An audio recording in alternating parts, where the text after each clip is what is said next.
experții lansează un avertisment cu privire la problemele grave de sănătate pe care le poate declanșa purtarea unui sutien nepotrivit. Afecțiuni aparent fără legătură, cum sunt erupțiile cutanate, tendinita și chiar indigestia, pot fi cauzate de această componentă a lenjeriei intime, mai ales în cazul femeilor cu sânii mari. Studiile spun că 4 din 5 femei poartă un sutien complet nepotrivit, deoarece acestea au tendința de a-și subestima lățimea spatelui, în timp ce supraestimează mărimea cupei.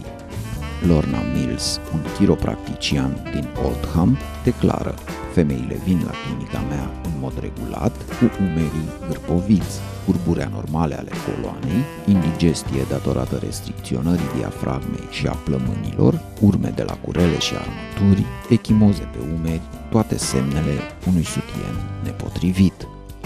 Doamna Mills apreciază că majoritatea problemelor sunt cauzate de mărimea exagerată a cupelor.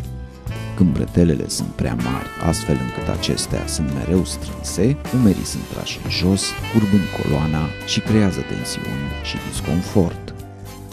Presiunea se transmite în jurul stomacului și esofagului inferior, țesuturile sfârșesc prin a fi împinse și trase în direcții nefirești. Shirley Bray, o profesoară pensionară din nordul Londrei, a fost diagnosticată cu hernie hiatală și indigestie. Toate s-au dovedit a fi cauzate de purtarea unui sutien prost ales. Din cauza poziției nefirești, mușchii spatelui s-au aplatizat, s-a instalat tendinita, avea frecvent dureri de cap și gât, înțepături în coate și umeri. Richard Moore, osteopat și medic sportiv în Nottingham, spune că de multe ori a întâlnit femei care se plâng de dureri din cauza unor sutiene prost alese. Aceste sutiene asigură un sprijin ce-i drept, dar determină o postură vizibil nefirească. Sutienele tradiționale sunt de multe ori prea strânse în jurul coastelor, determinând apariția unui punct pivot în mijlocul spatelui, împărțindu-l în două zone care nu pot lucra la fel de eficient, explică doctorul Moore. Aceste dereglări aparent ușoare fac presiune asupra diafragmei, iar în cazul în care stați câteva ore pe zi la un birou, afectează mecanismul respirației și asociază probleme de digestie și sindrom de colon iritabil, ne mai avertizează specialiștii.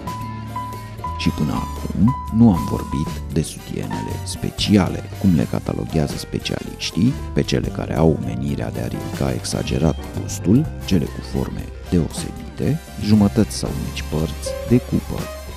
Despre acestea, experții ne pregătesc un studiu mai vast, pe care îl vom prezenta imediat ce va fi publicat.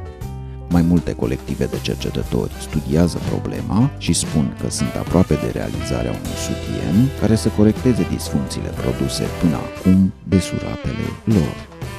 Vom reveni cu noi amănunte.